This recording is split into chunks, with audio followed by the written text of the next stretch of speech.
The air in Otto County tastes like dust and desperation. Across the county line, a fleet of brand-new $500,000 John Deere X9S glides silently through the fields, guided by satellites and corporate money. But here, on a dying family farm, a different sound shatters the morning. It's the deafening, unholy roar of a rusted 1988 Case 1H, a machine the whole town laughed at. They called it a scrap metal coffin. They told Thomas Wade he was a fool for betting his family's legacy on a forgotten relic. Today, that rust bucket is going to teach the million-dollar fleet what real farming looks like. The late August sun beat down on the gravel lot of the Henderson and Sons auction yard in Lincoln, Nebraska, baking the air into a shimmering haze of diesel fumes and sweat. Thomas Wade wiped a grease-stained rag across his forehead, his weathered face tight with a quiet, suffocating anxiety. At 62, Tommy had spent his entire life working the 800 acres of soil his great-grandfather had homesteaded. But pride doesn't pay the bank, and this year the bank was tired of waiting. It had been a brutal cascade of bad luck. A late spring freeze, followed by a crippling summer drought, had stunted the soybeans. Then, just 3 weeks before harvest, the engine block on Tommy's only combine, a tired but reliable piece of machinery he'd kept running for a decade, had cracked right down the middle. It was unfixable, a death sentence for a small-time farmer. Without a harvester, the beans would rot in the field, and the First National Bank of Omaha would foreclose on the Wade family farm by Thanksgiving. Tommy stood near the back of the auction crowd, his boots sinking into the loose gravel. Up front,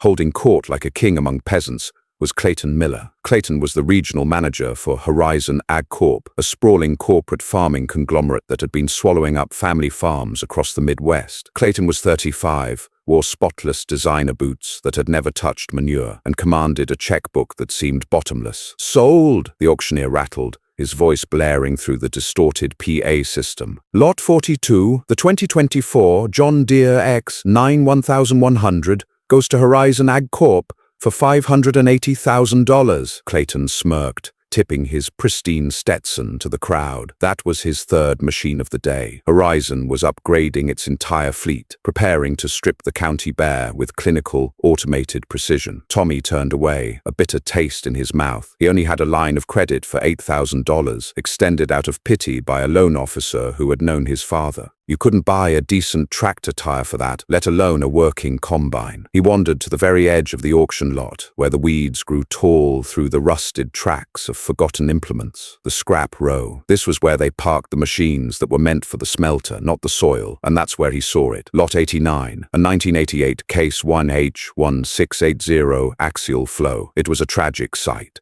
The iconic red paint had completely faded to a chalky, bruised maroon, eaten alive by surface rust. The tires were cracked and sitting flat on the rims. The auger looked slightly bent, and a family of raccoons had clearly been using the grain tank as a summer home. The cab glass was intact but thick with decades of grime. Taped to the side was a handwritten sign, "As is does not run, scrap value." "You're not actually looking at that piece of junk, are you, Tommy?" Tommy didn't have to turn around to know it was Clayton Miller. The corporate manager stepped up beside him, flanked by two of his fleet technicians. "Just admiring the history, Clayton," Tommy said, his voice flat. "History belongs in a museum, old man," Clayton chuckled, kicking one of the flat, dry-rotted tires of the Case YH. "Or a junkyard. I hear you lost your header last week. Tough break. Tell you what, Horizon is looking to lease some more acreage. I'll give you a fair price for your land. Save you the embarrassment of the bank locking your gates." Tommy's jaw tightened. "My land isn't for sale. Suit yourself," Clayton sneered, walking away. "But you can't harvest beans with hopes and prayers." Tommy stepped closer to the rusted Case IH. He reached out, running a calloused hand over the cold, pitted steel of the side panels. To anyone else,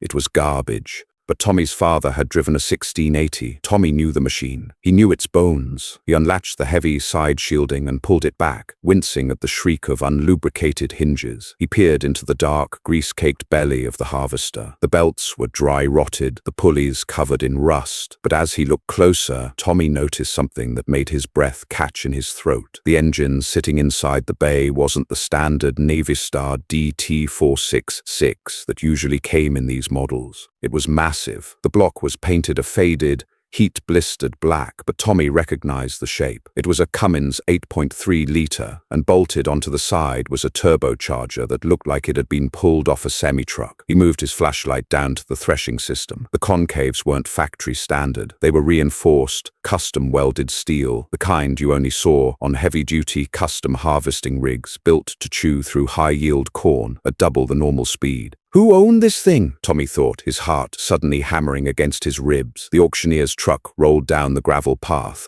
stopping abruptly in front of Scrap Row. "All right, folks, cleaning up the yard," the auctioneer yelled into his portable mic. "Lot 89, 1988, case IH. She's a heavy one, boys. Good scrap weight. Who'll give me 3,000? Let's start at 3,000. Silence. The remaining crowd, mostly scrap metal dealers, milled about disinterestedly. 2,000? Do I hear 2,000 for the iron? A scrapper in the back raised a dirty hand. 2,000! 2,000 we got! Make it 2,500! Who gives me 25? Tommy stared at the massive turbocharger hidden beneath the rust. It was a massive gamble. If the engine block was cracked, if the transmission was shot, he was throwing away his last lifeline. But if it was what he thought it was, Tommy raised his hand. 2,500! The scrapper glared at him, then shook his head, spitting a stream of tobacco juice onto the dirt. He wasn't going to overpay for scrap. Going once, going twice, sold to Thomas Wade for $2,500. As Tommy walked to the clerk's window to hand over his lifeline, he saw Clayton Miller laughing with his technicians in the parking lot. Let them laugh, Tommy thought. He had just bought a monster in disguise. Now he just had to wake it up. Getting the Case IH back to the Wade farm cost Tommy another $800 in flatbed towing fees. When the diesel wrecker finally dropped the massive rusted carcass in the middle of Tommy's gravel driveway, his 26-year-old son, Jake, walked out of the barn, staring in utter disbelief. "Dad," Jake said, his voice trembling somewhere between rage and despair. "Tell me you didn't." Tommy grabbed his toolbox from the back of his pickup. "I did. Get the pressure washer, Jake. We've got work to do." "Are you out of your mind?" Jake shouted, gesturing wildly at the rotting tires and flaking paint. "We have 800 acres of beans ready to cut in exactly 14 days. The bank called twice this morning. We need a miracle, Dad. Not a museum piece. This thing belongs in a graveyard." "Look past the paint, son," Tommy said calmly, walking toward the combine. "Come here. Look at this." He popped the side panel again, gesturing to the massive Cummins engine block. Jake, who had spent the last 5 years studying agricultural mechanics at the State University, stopped his ranting. He stepped closer, his eyes narrowing as he took in the sheer size of the power plant. That's not a Navistar," Jake murmured, reaching out to touch the heavy-duty fuel pump. "That's an 8.3-liter Cummins. And that turbo, what the hell is that doing on a 1680? It'll tear the rotor apart." "Not if the rotor is reinforced," Tommy said, shining a light deeper into the machine. "Look at the pulleys. They're oversized, and the belts aren't standard agricultural grade. They're industrial. Whoever built this thing wasn't just farming. They were racing the weather." Jake grabbed a wire brush and started scrubbing away a thick layer of grease and dirt near the cab doorframe. Slowly, a faded, stenciled name appeared on the metal. Crazy Bill's Custom Cutters. Tommy's eyes widened. "I'll be damned. Who is Crazy Bill?" Jake asked. "Bill Henderson," Tommy said, a rare smile cracking his weathered face. "Back in the 90s, he ran a custom harvesting crew. They started in Texas in May and chased the wheat harvest all the way up to the Dakotas by September. The man was a lunatic. He supposedly had his machines custom modified by an aerospace engineer out of Wichita. The rumor was his combines could cut twice as fast as anything on the market, but nobody ever got to look under the hood. He went bankrupt in 2004, and his fleet just vanished. "And you think this is one of his?" Jake asked, a spark of hope finally entering his eyes. "I know it is," Tommy said, "but sitting idle is worse than running hard. The seals are probably dry, the fluids are sludge, and the electrical is a rat's nest. We have 2 weeks to rebuild a ghost. The next 14 days were a blur of blood, sweat, and WD-40. The Wade farm became a 24/7 triage center for the rusted beast. They drained gallons of black, thick sludge from the engine and hydraulic systems, replacing it with fresh synthetic fluids. They spent 3 days completely rewiring the cab, splicing together melted wires while fighting off wasp nests hidden in the dashboard. The biggest problem was the tires. The dry, rotted rubber wouldn't hold air for more than 10 minutes. New tires would cost $10,000, money they didn't have. In a stroke of desperate genius, Jake drove 3 counties over to a heavy machinery salvage yard and traded his own prized 1969 Mustang carcass for a set of slightly used, massive flotation tires meant for a modern dump truck. They barely cleared the combine's frame, but they held air, giving the old one 6'8" an aggressive, monster truck stance. Financial pressure was mounting by the hour. On day 10, David Caldwell, the loan officer from First National, pulled into the driveway. He was a decent man, but his face was grim as he stepped out of his sedan, holding a manila folder. Tommy slid out from under the combine, wiping grease from his eyes. "Tommy," David said softly, "I tried to hold them off, but the board made the decision this morning. If you don't have a check for the harvest yield by the 15th of next month, they're putting the foreclosure notice on the gate." "I'm sorry." Tommy looked at the rusted machine behind him. The new tires made it look fierce, but it still hadn't turned over. "We'll have the money, David. Tell the board to sit tight." David looked at the combine, then back at Tommy, his eyes filled with pity. "Good luck, Tommy." By day 13, they were ready to try firing it up. The harvest window was rapidly closing. The weather report warned of a massive, unseasonable storm front moving in from the Rockies. Heavy rain and hail that would shatter the soybean pods and destroy the entire crop if it wasn't out of the field in exactly 3 days. It was 2 a.m. A single halogen work light illuminated the barnyard. Jake sat in the cab, his hand hovering over the ignition key. Tommy stood near the engine block, a can of starting fluid in his hand. "Okay, Jake, give it a try," Tommy yelled over the wind. Jake turned the key. The starter whined, a high-pitched, agonizing groan that lasted for 10 seconds. "Nothing. Give it a rest. Let the starter cool," Tommy shouted. He sprayed a heavy dose of ether into the air intake. "Try it again." Jake twisted the key. The starter groaned again, slower this time. The battery was dying. Just as Jake was about to let go, the massive Cummins engine caught. Boom! A thick column of black soot shot out of the rusted exhaust pipe, painting the night sky. The engine coughed violently, shaking the entire 20-ton machine as if it were trying to tear itself apart. Tommy held his breath, waiting for a rod to snap or the block to crack. But then, the cough smoothed out. The massive turbocharger began to spool, emitting a high-pitched jet engine whine. The roaring diesel settled into a deep, rhythmic, earth-shaking idle. Jake threw open the cab door, a massive grin splitting his oil-stained face. "She's alive, Dad! The ghost is alive!" Tommy placed his hand on the vibrating steel of the side panel. Beneath the rust and the grime, the heart of Crazy Bill's legendary machine was beating once more. But waking the beast was only half the battle. Tomorrow they had to take it to war. The morning of the harvest felt like the calm before an execution. The sky to the west was a bruised, heavy purple, bloated with the impending storm. The local meteorologist had updated the forecast. They had exactly 72 hours before a barrage of hail and torrential rain would flatten everything in Otoe County. Across the 2-lane blacktop highway that separated the Wade property from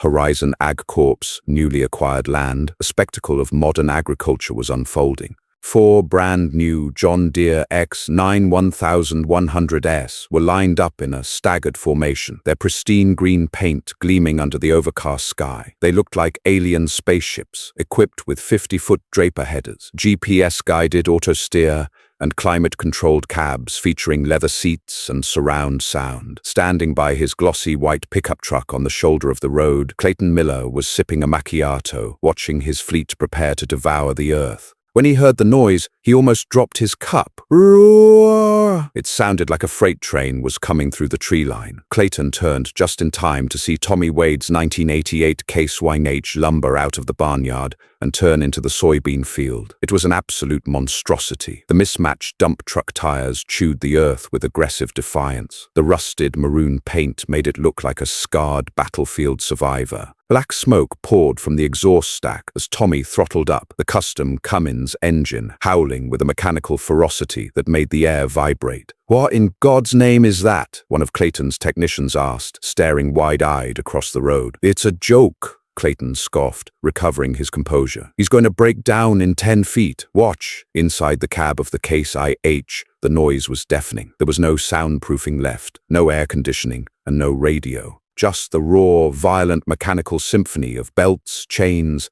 and a massive diesel engine. Tommy gripped the worn steering wheel, his knuckles white. Beside him, standing in the doorway of the cab, Jake gripped the handrail, watching the 30-foot header they had miraculously salvaged from a neighbor. "Engage the separator, Dad!" Jake yelled over the roar. Tommy reached down and slammed the heavy engagement lever forward. The entire machine shuddered violently as the massive, custom-reinforced rotor spun up to speed. The combine groaned, but the RPMs held steady. "Drop in the header!" Tommy shouted. He lowered the massive cutting bar into the golden sea of soybeans and pushed the hydrostat lever forward. The rusted machine bit into the crop. What happened next defied the laws of modern farming. A standard combine of that era was meant to crawl at roughly 3 to 4 miles per hour. Any faster, and the machine would choke, unable to thresh the grain fast enough, spitting valuable beans out the back. But this wasn't a standard machine. This was Crazy Bill's masterpiece. As the dense crop flooded into the feeder house, the custom Cummins engine didn't bog down. It raged. The massive turbo spooled up, compensating for the heavy load. The reinforced concaves violently pulverized the pods, stripping the beans with terrifying efficiency. Tommy watched the yield monitor, a retrofitted digital screen Jake had wired in, and his jaw dropped. The grain tank was filling at an impossible rate. "Dad, look at the speed!" Jake screamed, pointing at the GPS speedometer on his phone. They were cutting at 6.5 miles per hour, then 7, then 7.5. They were flying. The rusted Case YH was eating the field like a starving beast. It left a perfectly clean swathe of chopped straw behind it, not a single bean wasted. Across the road, Clayton Miller's smug smile vanished. He walked to the edge of the asphalt, staring in stunned silence. His $500,000 John Deere machines, constrained by their factory programming and sensors, were crawling along at a steady, safe 4.5 miles per hour. Tommy Wade's scrap metal junker was blowing past them on the opposite side of the fence line, lapping them in real time. "How is he doing that?" the technician stammered. "That machine should be choke solid. It should be snapping belts." By noon, the Wades had cut an astonishing 200 acres. The grain cart, driven by a hired neighbor, couldn't keep up with the combine's output. Tommy was covered in sweat and dust, his ears ringing, but he felt an adrenaline high he hadn't experienced in 30 years. They were going to make it. They were actually going to beat the storm and save the farm. And then disaster struck. They were turning around at the end of the field, the engine roaring under full load, when a sound like a shotgun blast echoed across the farm. Bang! Instantly, the terrifying shrieking of metal on metal filled the cab. A heavy clatter rattled through the chassis, and the threshing system ground to a violent, shuddering halt. Thick white smoke began pouring from the right side of the combine. "Shut it down! Shut it down!" Jake screamed. Tommy yanked the throttle back and disengaged the separator, killing the engine. The sudden silence in the cab was deafening, broken only by the hiss of steam and the smell of burning rubber. Across the highway, Clayton Miller saw the smoke. He let out a loud, mocking laugh, clapping his technician on the back. "There it is. The rust bucket finally died. I told you. Call the bank. Tell them we'll be making an offer on Wade's land by Monday." Inside the cab, Jake slumped against the glass, defeated. "We blew the main drive belt, Dad, and probably shattered the pulley. We're done. It'll take 3 days to order a custom industrial belt like that. The storm hits tomorrow night." Tommy didn't say a word. He unlatched the cab door, grabbed a heavy pair of leather gloves, and climbed down the ladder. He walked to the right side of the machine, ripping off the hot side shield. Jake climbed down after him, expecting to see his father in tears. Instead, Tommy was smiling. "Dad, have you lost it?" "Jake," Tommy said, pointing into the smoking cavity of the machine. "Crazy Bill Henderson didn't chase the harvest from Texas to Dakota by waiting 3 days for parts." Tommy walked to the massive, custom-welded toolbox welded beneath the combine's rear axle, a compartment they had struggled to pry open during the rebuild and eventually ignored. Tommy grabbed a crowbar and wedged it into the rusted latch, throwing his entire body weight into it. With a loud crack, the door swung open. Inside,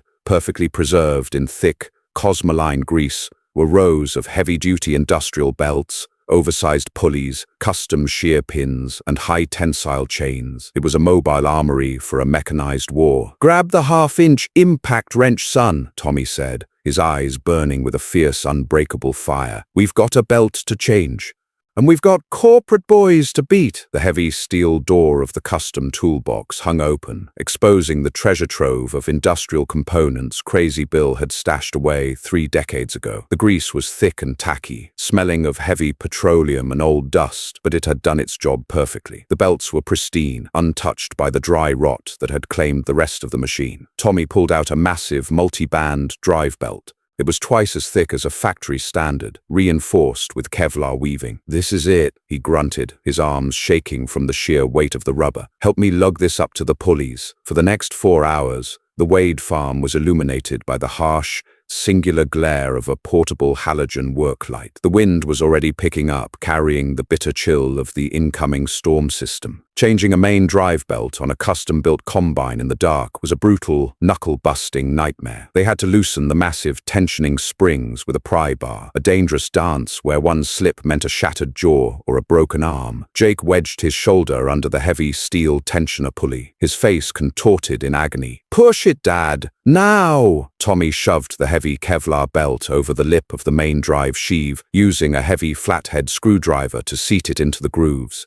"Got it! Let it go!" Jake rolled out from under the side panel, gasping for air, clutching his bruised shoulder. Tommy collapsed against the massive rear tire, wiping a mixture of sweat and grease from his eyes. It was 3:45 a.m. "Think that shattered pulley on the idler is going to hold?" Jake asked, pointing to a scarred wheel they hadn't been able to replace, only weld back together. "It has to," Tommy said, his voice hoarse. "It has to hold for another 500 acres. After that, it can blow itself to pieces for all I care." While the Wades fought a war of steel and grease, a different kind of war was being waged 2 miles away at the local 24-hour diner. Clayton Miller sat in a vinyl booth nursing a black coffee. His laptop was open on the table, glowing with high-resolution radar weather models. The massive storm front, a swirling beast of deep reds and purples on the screen, was moving faster than anticipated. Across from Clayton sat Wyatt Davis, Horizon Ag Corp's regional field foreman. Wyatt was a hard man with cold eyes who treated farming less like an agricultural pursuit and more like a military extraction. "The autosteer GPS is already dropping signal due to the atmospheric interference," Wyatt said,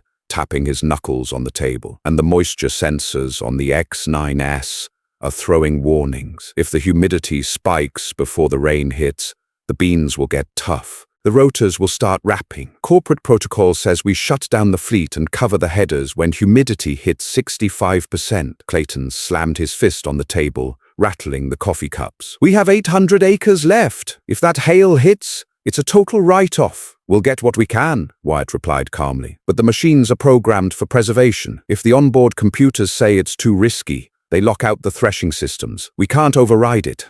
Clayton rubbed his temples. "What about Wade? I saw smoke pouring out of that rust bucket yesterday afternoon." "Blew a belt from the looks of it," Wyatt said. "He's done. Nobody stocks industrial belts for a 30-year-old machine in this county. He'll lose his crop, the bank will foreclose, and Horizon will own that land by Tuesday." Clayton stared at the radar screen, a gnawing anxiety chewing at his stomach. He had seen the speed at which Tommy Wade was cutting. It defied logic. "Wyatt," Clayton said softly, "Wade is desperate. Desperate men pull off miracles. I don't want miracles. I want that land." Wyatt caught the implication. He leaned forward. "What are you asking, Clayton?" "I'm not asking anything," Clayton said, closing his laptop. "I'm just saying, it would be a real tragedy if Wade's bulk fuel tank had taken on some rainwater during the last shower we had." "A real tragedy," Wyatt nodded slowly. He stood up, grabbed his jacket, and walked out into the cold night air. The sun didn't rise so much as it bled into the sky, a sickly yellow light filtering through a solid ceiling of charcoal clouds. The wind was a steady,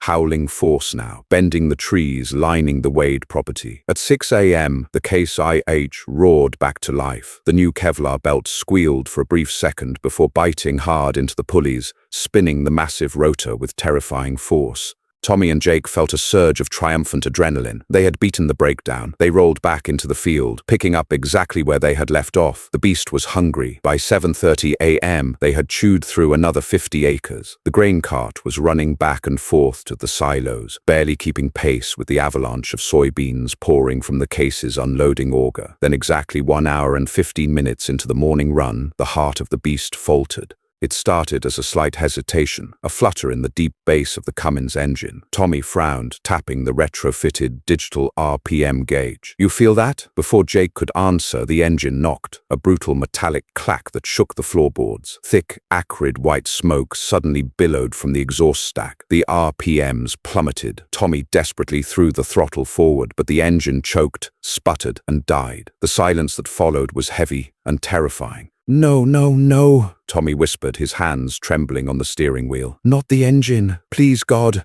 Not the block." Jake was already out the door, scrambling down the ladder. He threw open the side shielding and ripped the cap off the main fuel filter housing. He dipped a finger inside and pulled it out. The liquid wasn't the slick, amber red of agricultural diesel. It was cloudy, separated, and reeked of stagnant water. "Water!" Jake screamed, his voice cracking with panic.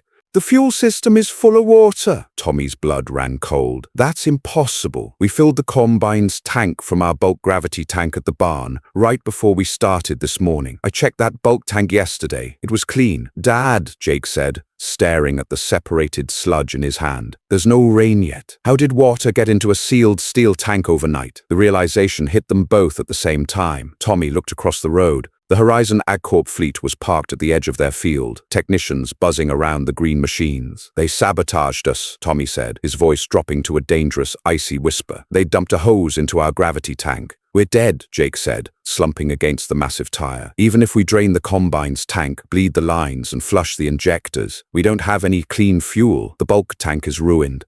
We need at least 80 gallons to finish this field, and the co-op fuel truck won't come out on a Sunday with a storm warning." Tommy looked at the black wall of clouds bearing down on them from the west. The meteorologist had moved the timeline up. They had maybe 8 hours before the sky broke open. "We don't quit," Tommy said, his jaw locked. "Drain the combine. Every drop. Open the petcocks on the injectors. And put what in it, Dad? Hopes and dreams."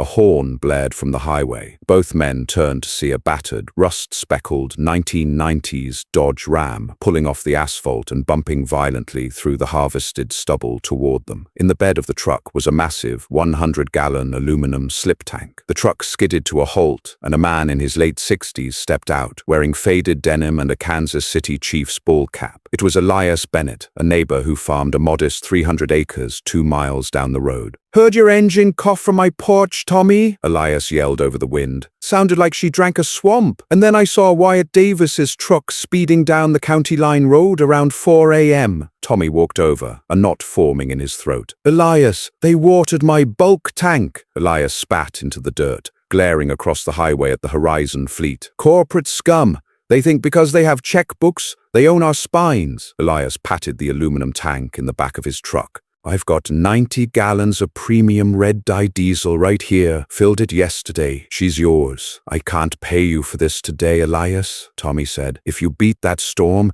and keep your farm, you can buy me a steak dinner," Elias growled. "If you lose it, we go down swinging. Now grab the hose, Jake. We're burning daylight." It took 2 agonizing hours to drain the contaminated fuel, flush the lines, and bleed the air out of the massive Cummins injectors. Every minute that ticked by felt like a physical weight. The temperature was plummeting. The sky was now an apocalyptic, bruising green. By 10:30 a.m., they turned the key. The engine cranked, sputtered, blew a massive cloud of black smoke, and finally settled back into its earth-shaking roar. "Let's ride," Tommy said. By 4 p.m., the world had turned into a terrifying, wind-whipped nightmare. The sun was entirely blocked out, casting the farm in a deep, eerie twilight. The wind was sustained at 40 miles per hour, kicking up blinding clouds of dust and pulverized soybean chaff. Across the road, Horizon AgCorp had surrendered. Clayton Miller stood furiously by his truck, watching his technicians frantically cover the headers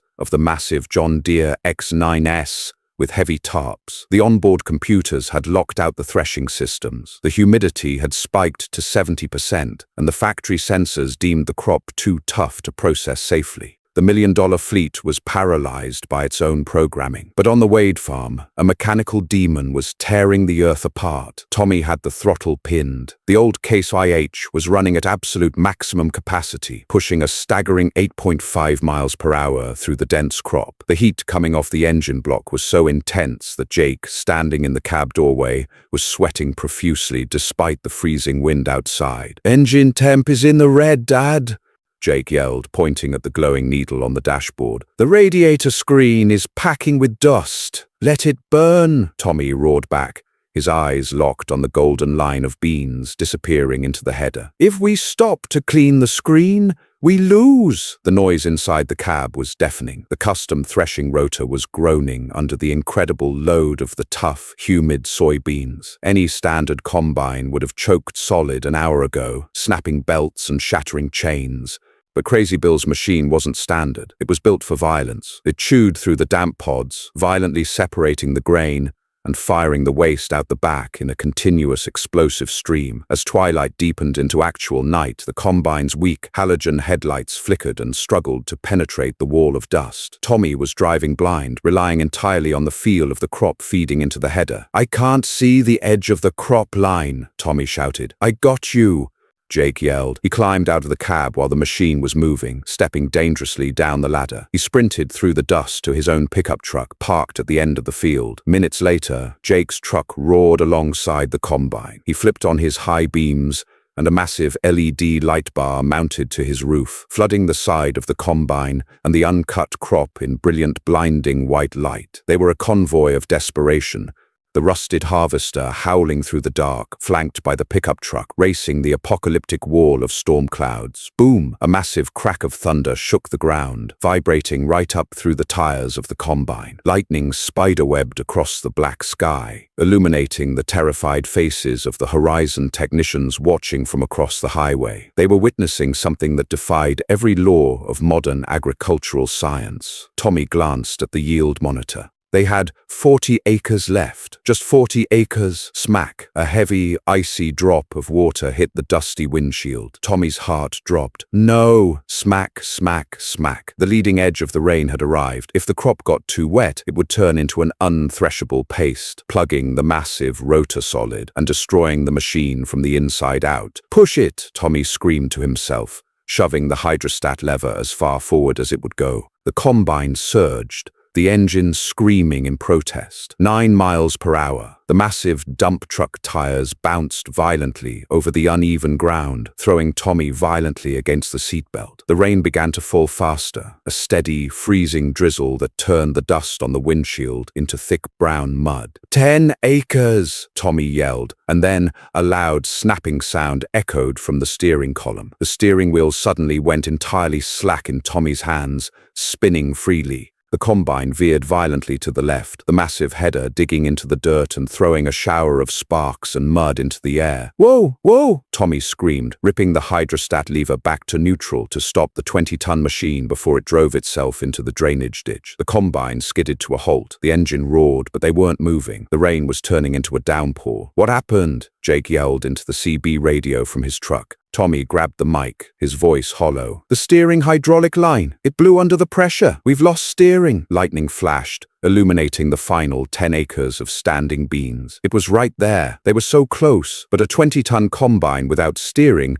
is just a very expensive, very stationary engine. The rain hammered against the roof of the cab, sounding like the final nails being driven into a coffin. The freezing rain fell in sheets, instantly transforming the powdery topsoil of the Wade farm into a slick, treacherous gumbo. Inside the cab of the 1988 Case 1H, the atmosphere was suffocatingly tense. The massive Cummins engine idled with a deep, vibrating rumble, but the machine was completely paralyzed. Without hydraulic pressure to the steering cylinders, the rear wheels were locked at a sharp left angle. Tommy Wade stared out the rain-streaked windshield. Lightning illuminated the final 10 acres of unharvested soybeans, a golden island in a sea of black mud. "Dad, we have to shut it down," Jake yelled, his voice cracking. He was soaked to the bone from his sprint to the truck, his face smeared with grease and dirt. "If we leave it idling, the hydraulic pump is going to run dry and burn out completely. If I shut it down, we might not get it started again," Tommy growled,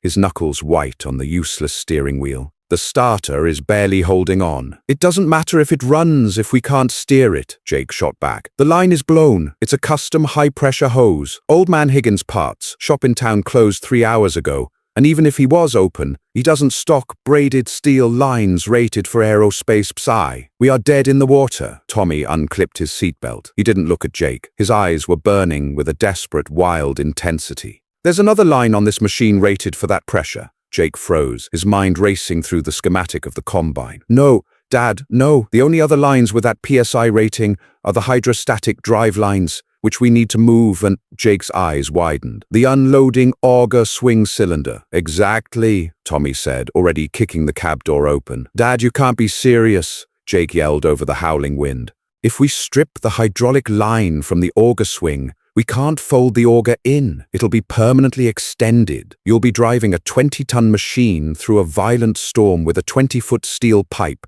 sticking out the side. If you hit a dip, the leverage will rip the side of the combine clean off. Then I guess I better not hit a dip, Tommy said. He grabbed a heavy canvas tool bag and stepped out into the raging storm. Jake cursed under his breath, grabbed a high-powered waterproof flashlight, and scrambled down the ladder after his father. The scene outside was apocalyptic. The wind was shrieking, driving the freezing rain horizontally. The ground had already turned into a viscous sludge that sucked at their boots. Underneath the rear axle of the combine, hydraulic fluid from the blown steering line was mixing with the mud, creating a slick, toxic puddle. Tommy slid onto his back into the mud, pulling himself under the massive rear steering axle. "Get the light on the steering cylinder!" he yelled. Jake dropped to his knees in the freezing slush, clicking on the flashlight. The beam cut through the rain, illuminating the ruptured steel-braided hose. It had blown right at the crimped fitting, split open like a gutted fish. "Hand me the 1/8" wrench!" Tommy shouted.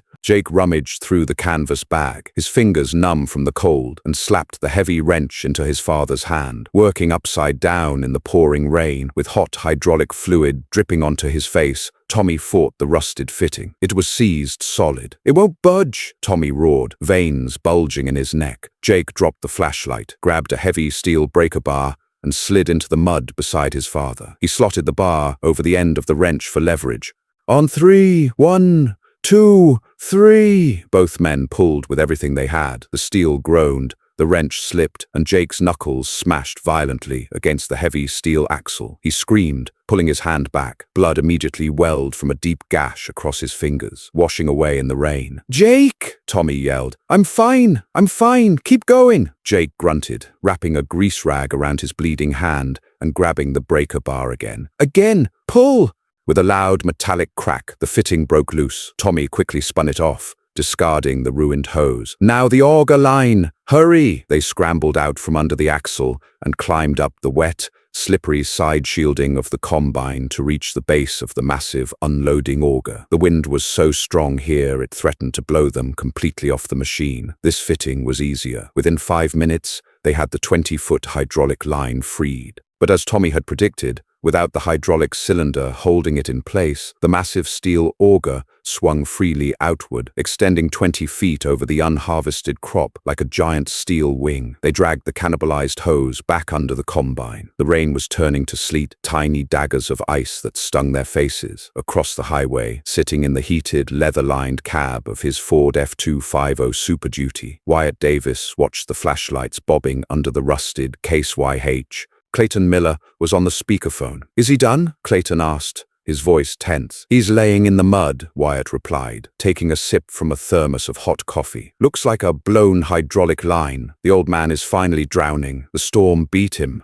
"Good," Clayton breathed a sigh of relief. "Call the bank in the morning. I want that land surveyed by Wednesday." Under the combine, Tommy threaded the borrowed hose into the steering cylinder. "Tighten it down," he yelled. Jake hauled on the wrench, securing the fitting. "It's on, but Dad, the reservoir is completely empty from the blowout. We don't have any spare hydraulic fluid." Tommy pulled himself out from under the machine, covered head to toe in black mud, blood, and grease. He looked at Jake, his eyes completely hollowed out by exhaustion. "We don't need hydraulic fluid. What are you talking about? Elias's slip tank?" Tommy pointed to the neighbor's battered Dodge Ram parked at the edge of the field. "We have 20 gallons of diesel left in his tank. Go get buckets." Jake stared at his father in sheer horror. "Dad, you want to run diesel fuel in the hydraulic system? It'll eat the seals. It'll destroy the pump. The whole system will grenade in 20 minutes. We only need 15. Tommy roared, the storm drowning out his voice. "Get the diesel. It was the ultimate mechanical sin. Diesel fuel was far too thin to act as a proper hydraulic fluid, and its chemical makeup would absolutely devour the rubber O-rings and seals inside the steering valves. It was a suicide pact for the machine, but they had no choice. They ran buckets of red-dye diesel from Elias's truck, climbing the slippery ladder and pouring it directly into the combine's hydraulic reservoir. Tommy climbed back into the cab, slamming the door. The heater was broken, and the cab was freezing, but Tommy's blood was boiling. He threw the combine into gear and slammed his foot on the hydrostat pedal. The steering wheel bucked violently in his hands. The diesel fuel surged through the cannibalized lines. The pump shrieked, a terrifying, high-pitched mechanical squeal of metal grinding on metal. But the rear wheels slowly, agonizingly, turned straight. "Hang on!" Tommy screamed. He dropped the header into the mud, engaged the separator, and drove the beast into the storm. The 1988 coincidental hit the wet soybeans like a freight train hitting a swamp. Instantly, the massive custom-built Cummins engine bogged down, the RPMs dropping drastically. Wet soybeans are notoriously difficult to cut. The damp stalks wrap around the spinning rotor like steel cables, choking the machine. Any modern combine would have thrown a massive error code and shut down the threshing system instantly to prevent catastrophic damage. But Crazy Bill's machine had no sensors. It only had brute force. Tommy shoved the throttle past the detent, forcing the injection pump to dump maximum fuel into the cylinders. The exhaust stack erupted with a massive plume of black smoke and a tongue of orange flame. The massive turbocharger spooled up with a deafening jet engine scream, forcing compressed air into the engine block. The machine violently shuddered, but the rotor kept spinning. It was ripping the wet crop apart through sheer, uncompromising violence. The mud, however, was the real enemy. The field had turned into a thick, sticky soup. A standard combine would have sunk to its axles in minutes. But the Wade farm was riding on a desperate gamble. The massive, mismatched dump truck tires Jake had scrounged from the salvage yard. Those massive, wide-tread tires distributed the 20-ton weight of the combine just enough. The machine crab-walked, sliding dangerously sideways in the mud, but it kept moving forward. "5 acres left," Jake yelled, holding on to the roll bar inside the cab as the combine pitched violently over a rut. On the right side of the machine, the massive unloading auger stuck straight out, bouncing wildly with every bump. It was a terrifying hazard. If Tommy drifted too far to the right, the 20-foot steel pipe would dig into the mud, acting as a pole vault that would flip the massive harvester onto its side. Tommy was fighting the steering wheel like a man wrestling a bear. The diesel fuel in the hydraulic system was cavitating, making the steering lag and jerk uncontrollably. Every correction required massive physical effort. Then, a new crisis erupted. The grain tank behind the cab was full. The wet, heavy beans had piled up to the glass. "Grain tank is at capacity," Jake yelled. "We have to dump." Tommy looked through the rain. Their grain cart, driven by their hired hand, was hopelessly stuck in the mud at the far end of the field, buried to the axles. Elias Bennett's Dodge Ram was parked near the highway, but the bed was filled with the fuel tank. They had nowhere to put the grain, and if they stopped cutting to figure it out, the massive storm front, now producing terrifying bursts of lightning, would drop the hail it had been threatening all night. "The highway," Tommy shouted. "What? Elias's brother owns an open-top semi-trailer. I saw it parked on the shoulder of County Road 9 earlier this afternoon. Tell Elias to pull it up to the edge of the ditch." Jake grabbed the CB radio. "Elias, do you read? We need that semi-trailer pulled parallel to the ditch line. We're going to dump on the move." Static crackled, followed by Elias's gritty voice. "I copy, Jake, but you've got a problem. Wyatt Davis just pulled his corporate truck directly into the access lane. He's blocking the shoulder." Tommy's eyes darkened. "Tell him to move. He says it's a public road and he's stalled out. He's doing it on purpose, Tommy. He's trying to trap you in the field." "Hold on tight," Tommy growled.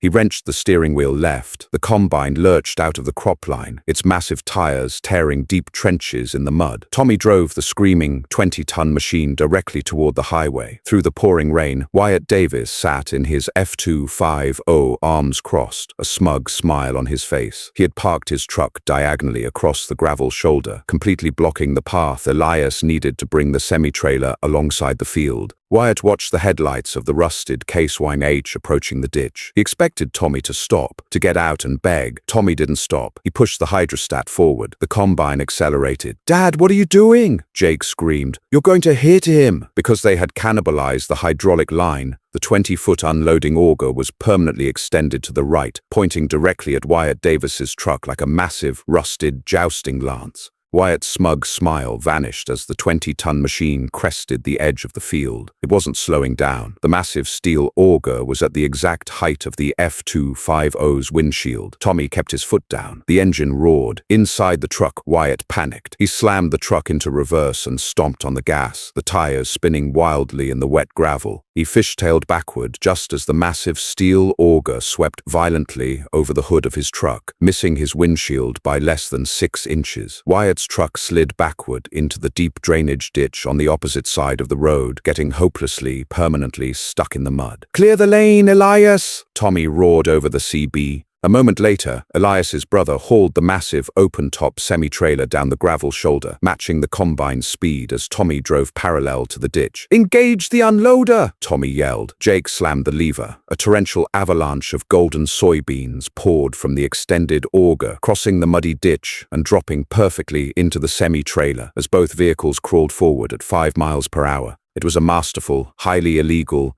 incredibly dangerous ballet of heavy machinery. In the middle of a thunderstorm, they dumped 300 bushels in 2 minutes, never stopping their forward momentum. As soon as the tank was empty, Tommy ripped the steering wheel right, taking the combine back down into the muddy field to finish the final pass. 2 acres left, Jake screamed, and then the sky broke. It started with a sound like rocks hitting a tin roof. Ping, ping, crack. "Hail!" Jake yelled, ducking away from the windshield. Golf ball-sized chunks of solid ice began falling from the sky, mixed with the torrential rain. It was the killing blow. Hail this size would shatter the fragile soybean pods instantly, knocking the beans into the mud where they could never be recovered. "Push it!" Tommy screamed, his voice raw. He didn't just push the throttle. He physically leaned his entire body weight onto the hydrostat control lever, ignoring the screaming protests of the machine. The combine hit 10 miles per hour, an impossible, suicidal speed for harvesting in mud. The custom Cummins engine was literally glowing dull orange in the dark, the heat from the block burning off the rain in clouds of thick steam. The diesel fuel in the hydraulic system was boiling, sending toxic-smelling smoke into the cab. The entire combine was vibrating so violently that the glass in the side mirrors shattered. Crack! A massive hailstone hit the windshield directly in front of Tommy's face, spiderwebbing the safety glass. They hit the end of the field. The header sucked up the very last row of soybeans. "Pull up! Pull up!" Jake yelled. Tommy yanked the hydrostat back, killing forward momentum, and instantly disengaged the separator. The sudden removal of the load caused the massive engine to over-rev, screaming like a dying animal before Tommy reached over and killed the ignition key. Silence. Total, absolute silence, save for the deafening roar of hail battering the roof of the cab. Tommy sat frozen, his chest heaving, his hands locked onto the steering wheel in a death grip. Jake slowly uncurled from his braced position against the door. They looked out the shattered windshield. Behind them, illuminated by lightning, lay 800 acres of perfectly cut stubble. They had done it. They had beaten the storm. Suddenly, a loud, metallic ping echoed from deep inside the engine bay. Then a hiss, then a catastrophic crunch. Tommy and Jake climbed out of the cab and stood in the freezing hail. They opened the side panel. The custom Cummins engine was dead. The immense heat and the sudden stop had cracked the massive iron engine block right down the middle. Thick black oil and boiling coolant were pouring out into the mud. The machine had given everything it had, down to its very last heartbeat, to get them across the finish line. Tommy rested his grease-stained, bleeding hand against the hot, rusted steel of the side panel. "Rest easy, old girl," Tommy whispered into the storm. "You did good. You did real good." The morning sun broke through the clouds, casting a brilliant, blinding light over Otoe County.